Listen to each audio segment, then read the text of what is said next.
name's Ken Lunty. I'm Technical Director and National Lead for Sustainability at Arcadis. I guess most of my background has been in the built environment sector, both working on project-based sustainability, but also organizational-based sustainability as well.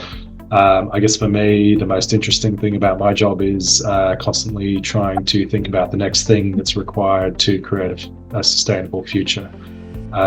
So I work for Arcadis. Arcadis is a multinational design and engineering and advisory firm, and we've worked on some of the mega infrastructure projects and built environment projects around Australia. My name is Ben Hale. I'm the sustainability lead for Gamuda Australia. Similar to Ken, I work predominantly in the built environment, mostly around infrastructure at the moment, although Gamuda and therefore my work is starting to spread out into industries such as renewables and electricity transmission. In terms of my background, I've been in the sustainability industry for nearly a decade and a half, predominantly in client side, on the contractor side, but quite a bit of time spent in consultancy as well.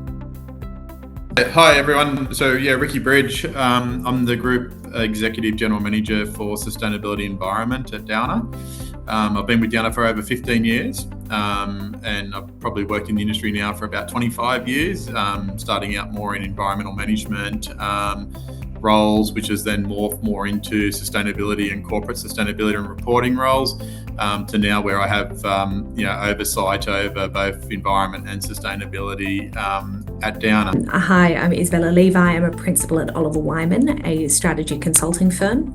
I work in our financial services practice and lead much of our work in Australia on climate and sustainability. So a lot of my work more recently has been focused on helping financial institutions in their response to climate change, both from a climate strategy perspective, climate risk management, and then also how they approach the transition. What are the existing and emerging ESG reporting requirements that the infrastructure sector needs to be aware of, especially in the Australian and New Zealand context? So I suppose ESG-related risks, including climate change, biodiversity impact, human rights issues, have been around for a while and have been long recognised by public, investors, governments, and obviously infrastructure owners and managers as critical risk to both economic and business interests, and that need effective management. Environmental impact assessment and reporting on sustainability is obviously nothing new in the infrastructure space, but I think there are three major recent trends that are forcing a sharper global focus on ESG, which will have a flow-on effect to how infrastructure firms start to think about the need for ESG-related improvements in their reporting and sustainability standards. So I think the first is sustainability reporting standards are moving largely from voluntary to mandatory disclosures, bringing with it greater scope and granularity that's now required to be disclosed annually and publicly.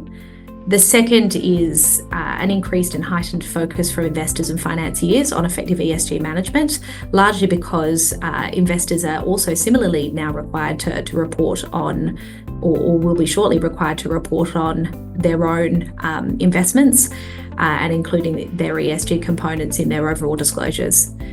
And then the third is, at least in the Australian context, a major focus on greenwashing risk, which is now a top priority for both the ACCC and ASIC. What is the evolving nature around the standards transitioning from voluntary to mandatory? In the last 5 years, there's been a pretty rapid acceleration in global ESG-related regulation. Speaking specifically on climate change first, so the Task Force for Climate-Related Financial Disclosures, which I'm sure you're all aware of, the TCFD, was formed in response to the failings of the Paris Agreement. We've obviously, on the back of that, seen other voluntary disclosure regimes emerge globally to tackle climate. Those include the likes of the CDP, the Greenhouse Gas Protocols, the Science Based Targets Initiative as examples. The purpose of these reporting regimes is largely to improve the granularity and transparency of metrics on risks and opportunities. And equally, they require organisations to conduct materiality assessments and develop strategies and plans to minimise their impact in relation to climate change. Thinking now in terms of what this looks like in the Australian landscape, the major change in the world of climate reporting here has been this move from the voluntary to mandatory climate disclosures. The Australian Accounting Standards Board, the AASB, has recently followed the international version, the ISSB, in announcing its Australian Sustainability Reporting Standards. And that largely picks up on the TCFD components and puts it in an Australian context. That's likely to become mandatory from January 2025, so very shortly. And in New Zealand, we're seeing the Reserve Bank put forward a similar submission following the TCFD recommendations, which is likely to make annual reporting mandatory there too. I think for many of these companies, these requirements will obviously require a much greater level of detail on emissions measurement. They'll also require scenario analysis and identification of physical and transition risks. And that will require disclosure of a climate transition plan. It will require associated metrics and targets. And this level of transparency means that companies will now be held to account in ensuring that their reporting metrics are tracking in line with their defined strategy and that they have resiliency plans and transition plans. In my area of expertise, in the financial services community, we're starting to see financial services companies developing their own frameworks to look at assessing the validity of companies' transition and resiliency plans, which ultimately much further down the track may mean limited access to capital and insurance for companies that aren't demonstrating meaningful action on climate. How does TNFD come into this? I think, look, the TNFD, similar to the TCFD, is going to follow a very similar approach. So the TNFD is a set of voluntary guidance on nature-related reporting, as I'm sure you're all aware. It follows roughly the same 4 categories that the TCFD does. So it looks at reporting on governance, strategy, risk and impact measurement, and metrics and targets. I imagine that the TNFD will follow a very, very similar process to the TCFD. So April earlier this year, the ISSB announced that it was looking into nature-related issues, drawing on the recommendations from the TNFD. That's the first step, really, to start setting in motion the process for national regulatory bodies, including the Australian Accounting Standards Board that I just mentioned, start to incorporate their own version of the TNFD in Australian legislation. So a bit hard to tell at this stage, but I think following the process, and this is likely to be accelerated for nature because it will follow a very, very similar process to the TCFD, I imagine there will start to be changes, at least being looked to be made in the Australian context in the next 18 to 24 months. There's obviously a bit of a focus here on nature in Australia as well. We've got the Nature Positive Summit here in Sydney in October, and no doubt that will start to force a bit of a focus on nature positive solutions and nature-related reporting thereafter. In the infrastructure sector, what is the importance of staying ahead with these ESG requirements? Staying ahead, it's extremely important, I think, for the organisation as a whole, but more importantly, our stakeholders, and that's both our current investors or future investors. So, having strong ESG credentials and credible disclosures, I think all goes towards attracting those investors and those stakeholders, as well as keeping the current investors updated. I think it now flows more into also our customers. We're probably 90% of our customers are government or government related.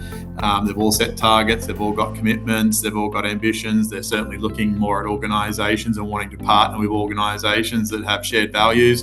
So I think that's extremely important. And then from an attraction and retention perspective, we're seeing that's becoming a really strong lever when it comes to attracting talent. And retaining talent in Downer. So I'm sure all the organisations are seeing the same thing. So, basically people are wanting to work for an organisation that has got similar values to their own, and especially and certainly more, ESG conscious. than probably say 20 years ago. I guess I can add in terms of the application of those frameworks onto projects from a design and consultancy point of view. I guess for us, we don't focus too much on providing legal or reporting advice. We'll leave that to the experts. But for us, it's about how do we come up with design and engineering solutions that enable our clients to meet the targets that they're setting for themselves based on the reporting. When Isabella said that the transition from voluntary to compliance is creating a huge shift, that's entirely true. We're starting to see a lot of companies pulling back from targets, revisiting targets, and stopping the purchase of offsets, for example, to try and find other solutions because of that transparency and that risk of greenwashing. For us, and I think for everyone here, we know that offsets is kind of a last resort, and that, there's quite a lot of challenges around transparency and reputational risk around offsetting. Therefore, an engineering solution or a design-related solution to reduce or avoid emissions or nature-based impact or any sort of other sustainability impact is where we want to continue to focus on, rather than try and think of it as a solution at the end of the line. I think for me, one of the best things that has come out of these frameworks is the consistency. We did talk about the transparency and the accuracy and so on, but the consistency is really important as well.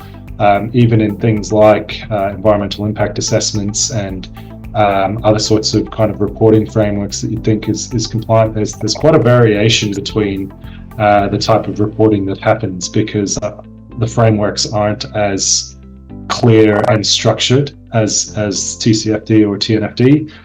So having that consistency is quite powerful in terms of what people are trying to, or what organizations are trying to be transparent on and reduce in terms of strategy or manage those sorts of impacts.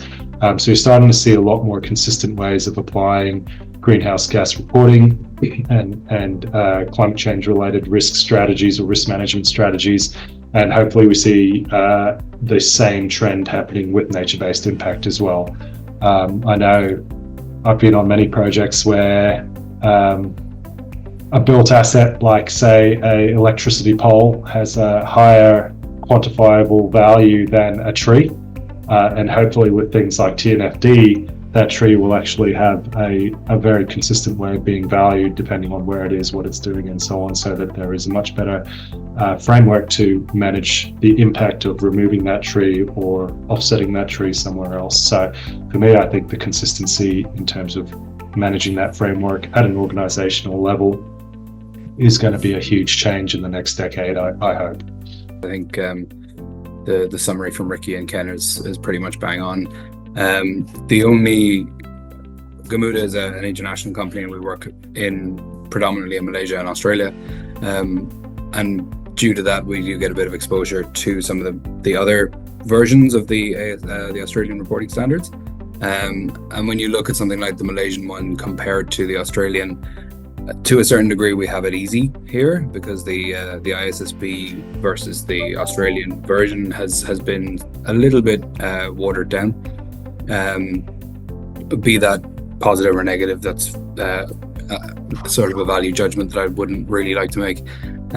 But in Australia, the requirement is the reporting requirements are predominantly around climate related issues, be that climate related risks or GHG emissions, whereas in the wider context, in the ISSB context, it's not climate related, it's sustainability, and it's a much broader remit. Kind of flows more into the GRI reporting standards. The big ticket item for me in terms of the reporting is in Australia, the 15 categories of scope 3 under the GHG protocol are considered to be a good guide of what you can or what you will have to report on. Obviously not this year, but next year. Whereas in Malaysia, the 15 categories are the categories upon which you have to report. So while I think everything that Ken and Ricky has said is absolutely true, there's just a little bit more stringency in the international in the international scene that will come into Australia, but it'll be a year delayed. With these new requirements, where do you see the role of the board and the executive management? Again, we're in a slightly enviable position, but I think Ricky's in a similar position. We have a very, very supportive senior leadership team and board in terms of what they're required to do. In Gamooda's case, our board is somewhat disconnected from the actual, day-to-day mechanics of sustainability reporting. They're much more focused on the outcomes that are being searched for in turn, and by that I mean getting people like Ken and Arcadis to come in at the right times and make sure that we're hitting our targets, making sure that our design and our design houses have the capabilities that we as practitioners need them to have. Also then making sure that any of the contracts that we sign have has sufficient targets embedded to align with both our own and our clients. So in terms of what they kind of need to do day to day, they're quite disconnected. But on a general scene, they're the ones driving the overall achievement pathway that we're looking to get across the line. It's as much as we believe that it's a really powerful framework and movement for us. Boards are generally disconnected from new things, I suppose, in my experience, and having sat on a board, obviously the fiduciary responsibility and the financial responsibility of those boards is paramount, and some of these things, as they're relatively new, are quite challenging. But boards that are engaged in terms of everything, not just sustainability related issues, are really do really affect the direction and the culture of the company. Sometimes it's very hard for boards to understand. Whilst it is their responsibility, it's hard to understand what their role is to play in a new framework that's being implemented, and how far they have to push to understand and implement changes that have to go with those changes in market trends, or those changes in legislation, for example. And that's where they need a very strong executive team to help implement some of the decisions they make. Having sat on a board for a smaller organisation, it is very challenging to kind of have that separation between what you do in the business and what you do for the business, and trying to kind of connect those two things is very challenging, and the best boards are the ones that can make that happen. I know from my experience with TCFD, I've been working hard with the directors of the Australian business here to make them aware of the reputational risks of not being across some of these changes in mandatory reporting. But outside of that, I actually found the easiest way to get to them was through our general counsel. So I thought, I can take the sustainability route as hard as I want to, but when their general counsel starts to talk to them about something because it's compliance requirement, that message gets heard very quickly. Yeah, look, I think the two need to work hand in hand. I think it's very clear, like your board has the oversight and governance. It's got to be clear, right, that their role is around governance and not necessarily in the doing. Management's role is to have the frameworks, the mechanisms to do all the work, I guess, to satisfy the board that adequate governance and processes and systems are in place in order to meet the requirements and to provide the right level of information to the board in order for them to make decisions in terms of the organisation, the strategy, how it's going to mitigate the risks, and also position itself to take be in a position, I guess, to let the opportunities materialise. So I think another note too is, as a board member, your role therefore becomes very important in terms of how you show your diligence. And therefore how you interrogate and the questions you ask and the discussions that you have, and how those discussions are then captured and how that is then minuted. They're all important parts, I reckon, around the corporate governance that needs to be a lot of attention needs to be taken to, especially under the new requirements, to make sure that the board is fulfilling its role, as well as making sure that they're adequately upskilling themselves through information provided to them by management, but also what they're doing external to the organisation that also helps inform their understanding of the subject matter and their ability, therefore, to effectively govern the topic. No, I suppose just to Ricky's point, I mean, obviously for boards, there are some big decisions here that the boards are needing to make, right? So lots of organisations are being asked or are asking their boards to look at targets, to look at specific metrics, which have some quite big implications, both from a reputational standpoint, from a greenwashing risk perspective, and then obviously also in terms of organisational strategy. And this is a complicated subject matter for boards to upskill themselves on as well. So I think as much as the governance element is key, it's also going to need all companies to upskill their boards sufficiently to be able to make informed choices on all of these capacities. I think Ken also raised a really good point around sort of general counsel and as a key way into looking at some of the impacts of the sustainability reporting disclosures and their impacts.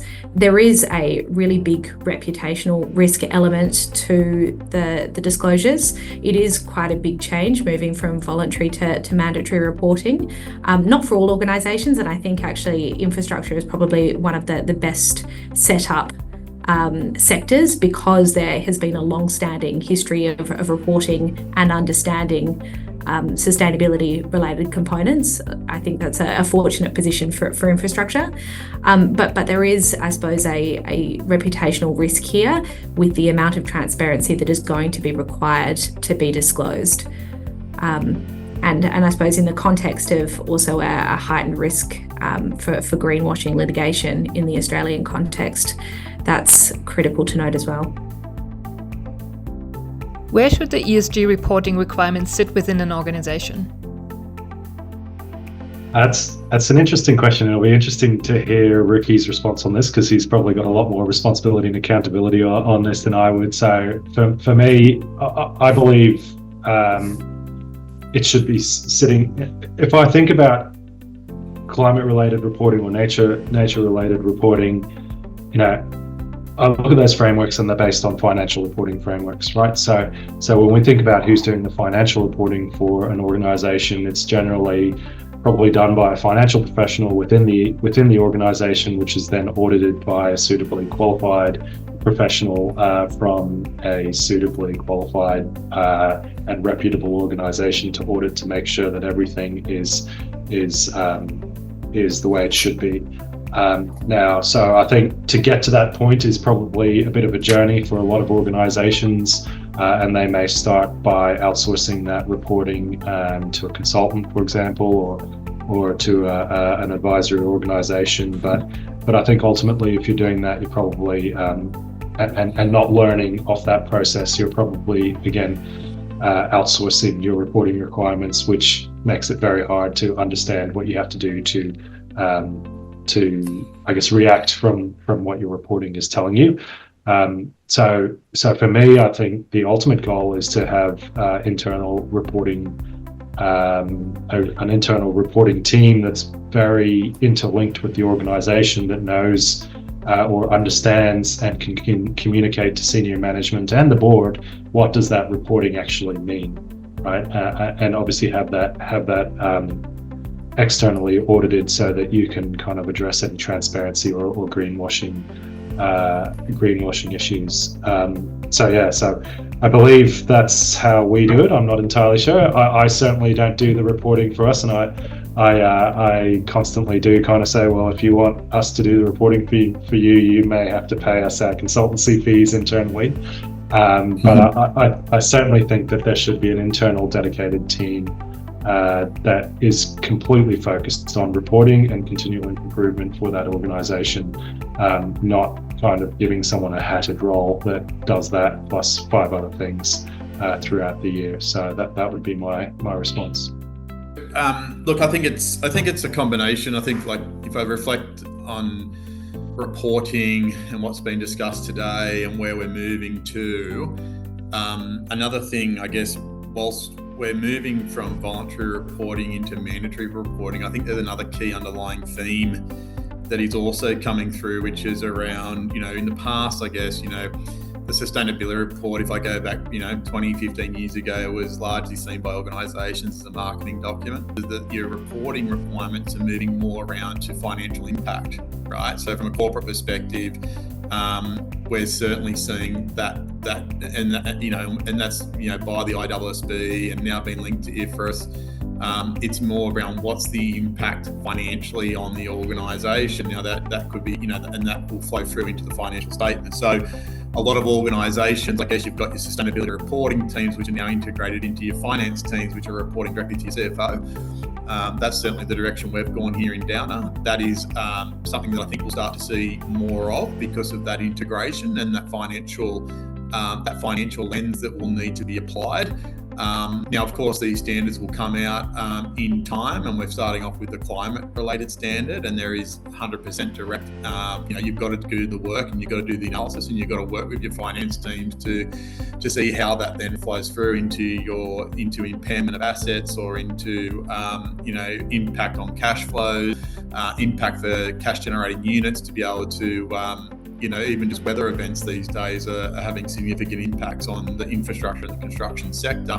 Always have, but there's more scrutiny and more need now to report on that, rather than just using it as an excuse to say, oh well, we had a bad year this year because we had this many rain days, which prevented us from doing work. It's got to be, okay, well, how are you mitigating that? How are you what's your adaptation? What are you doing? What can you do to mitigate that? Because that's effectively what those stakeholders want to know, because they're thinking, well, if I'm not going to invest in a company that's going to be impacted so significantly by wet weather, I want to know what that organisation is doing. So that's just a couple of examples, I guess, of where we're seeing this move. So therefore, I think that integration into your finance team, I think ultimately you need qualified professionals to deliver and prepare these reports, but it has to be done it can't be standalone, it can't be off to the side, it's got to be integrated into the financial teams and the financial processes that the organisation has. Interesting to hear Ricky talking about rain days, because we often hear about climate change impacts as being these big ticket items. It's the increase in storms, and the reality of it is, it's all, as you say, it's the increase in wet weather days. And to give a bit of a highlight of the scale, one of our more recent projects, and generally speaking, you put down about 15 or so rain days per year. In the last 6 months on one of our projects alone, we have lost 47 of our rain days in 6 months. So it's a 3-year project. That's basically our entire rain day, our entire wet weather budget has gone in the first 6 months of the project.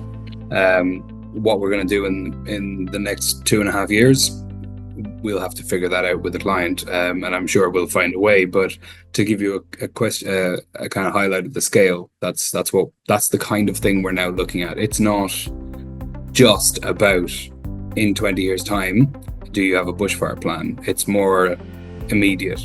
And so in terms of the integration piece, for Gamuda, we're very much looking at this as a financial instrument, and our finance team is largely doing the grunt work, with assistance from the sustainability and E&S teams, obviously enough. But yeah, it as Ken said, it's a financial instrument.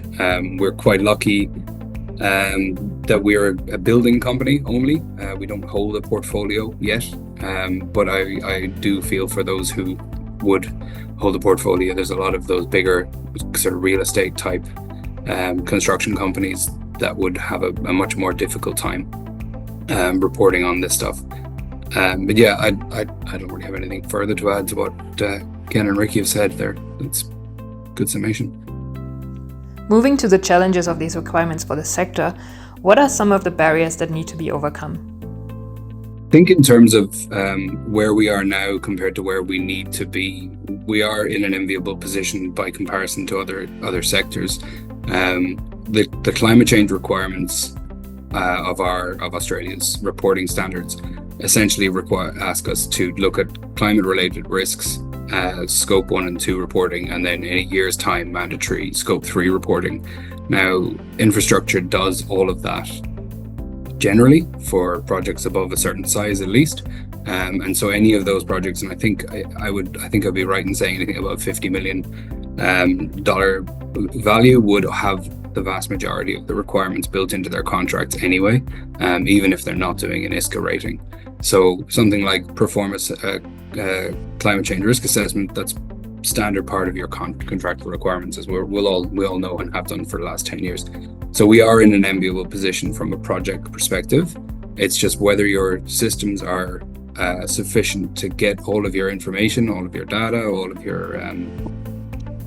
of your reporting from a project level into a collated and usable data set at a corporate level. I think, yeah, definitely. I think data is a key one, having your, systems and processes, I think, that then underpin your reporting. And I think also having, I guess also too, like you're not only to support that, it's the technology that's now available and platforms to help both the data and the consolidation of all the work that needs to happen in this space. I think that's going to be really important, and it's also in a very evolving space. Like any sort of emerging technology, it's as soon as a new product comes out, it's superseded the next day, and they're challenges that I guess the organisation's got to work through. And then I think to underpin that, so it's kind of like that people process, and capability. So I think it's around the capability. There's not there aren't very it's a very small pool, is what I would say, of people that have got full comprehensive skill sets and capability across all the areas of climate reporting and disclosure writing, and I think that's one of the limitations and one of the barriers we've got at the moment. So there's certainly a need to upskill and to provide opportunities to it's such a complex but exciting area to work in, that getting people into this area, into this space, and getting them skilled up is going to be super important in the coming 5 years. And just to kind of track back, one of the big issues that I've got, and some of the online platforms are brilliant, but they're set up as sector specific, or discipline specific. So we get ESG reporting platforms. I don't need an ESG reporting platform. And I think when you look at some of the construction-based industries, some of their online platforms are brilliant, but they don't talk to each other. And that's, again, just in terms of we have a really good data set somewhere, but we don't have it in a format that we need. And being able to make that translation and finding people who can make that translation will become key very quickly. I'd build on the experience and skill set comment. I think that's the biggest barrier. Probably don't want to give away anyone's age here, but I think all of us around here all have kind of relatively similar amounts of experience and skills, and back when we started, geez, you'd be pretty amazed. I wouldn't have predicted this level of kind of structure and career development pathway and sustainability. I was kind of thinking that, the career path that I chose, my parents were kind of going, sure, you're going to be able to kind of, keep it going there. But having said that, it's a massive boom, right? Sustainability is a big shiny thing, like Ricky said, 5-10 years ago, and even now, those sustainability reports probably, some of them err on the side of marketing compared to, say, actual reporting and a pathway to manage an impact, which doesn't sound as I guess as marketable as saving the world or creating a future that's for everyone, and there's a lot of good professionals out there, but there's also a lot of people who are kind of doing stuff that maybe they're not necessarily have the experience to do yet, and people are trusting them to do it, right? So I think, and I don't think there's, it's a new area, so you don't expect people with 50 years experience to kind of be advising people, but I've actively kind of, as an organization, got our team focusing on what we're good at, which is the design and the engineering side, and what can companies do, how can we advise people to manage their risks or decarbonize from a design and engineering point of view, rather than how do we advise people in terms of structuring their reporting requirements and auditing their TCFD reports and so on, right? There's people who can do that, and that's not us, but there's also out there in the market, there's a whole bunch of service providers. Ben talked about software providers. You can go on LinkedIn and there'll be 1,000 software providers, and how do you know which is the right one? So I feel like currently one of our barriers is that we haven't quite settled yet as an industry, and there's still a lot of noise out there that can be quite distracting when people are looking for silver bullets, like one cheap solution that's going to solve everyone's problems. And at the end of the day, this really is a journey, and it's about having a strategy, just like a financial strategy, that's sound, that's committed to by the board, and that's followed through perpetually as part of the organization's growth strategy or business strategy, right? So once we get to that point where people are doing this because we can't operate the way that we did in the last 3 or 4 decades and before, and it's not about kind of the shiny new thing that sells more product, I think we'll be in a better place, because this is more about, as boring as it sounds, it's more about risk management and business strategy than it is about selling your product and creating the new shiny thing, I suppose. So I think we're in a big transition phase that I'm confident we'll get to the right side of. But we're certainly in a better place than we were 20 years ago when I started this career. The fact that there's so much action happening is a great thing, but now it's about, let's keep going in the right direction, right? So, looking then at getting started, how can companies prepare themselves? Are there any tools and resources that are available at this stage? I guess there's lots of organisations that can, like external organisations that can help your organisation, and I think what they will do is, I guess since the TCFD was released, back in most people sort of got on to board with that in 2016, 2017, and the early adopters around then. So there's a kind of like tried and tested sort of methodology and framework and process, I guess, in which you can take an organisation through to uplift their maturity when it comes to the reporting. And that's just starting off with understanding your governance structures in your organisation, going and doing facilitated risk and opportunity workshops, which then leads into your scenario analysis and understanding which scenarios are applicable, or there's a plethora that you can choose from. So which ones are most suited to your organisation and why? Documenting all those processes, and then moving into, okay, how does that then impact your like feeding that into your business planning and strategy processes, and then looking at, okay, with what some of your material risks and opportunities are, what are some of the targets or key metrics that would be suitable for your organisation to start tracking. So when you sort of go through that framework, I think there's a lot of organisations out there that can help you and take you through that. Then there's a lot of systems and platforms that can help and support different aspects of that. A lot of it is just looking at what your organisation currently has and seeing whether or not they are suitable or could be used for this purpose. So most organisations will have an already risk management or risk and opportunity management framework. So how do you build ESG or climate into those? You've already got board structures, you've already got committees, you've already got charters. So how do you then go and review and uplift those, etc.? How do you communicate that? How do you then, there's lots of training providers that can provide different courses to upskill both management and the board on. So I think it's kind of like just going through and looking at those opportunities, getting that external help. Benchmarking yourself against other organisations, and that's the beautiful thing, I guess, about the disclosures as they start to roll out now is that you will be able, like, it's public, it needs to be transparent, so you can start to benchmark your organisation and you start to get a sense of what good looks like.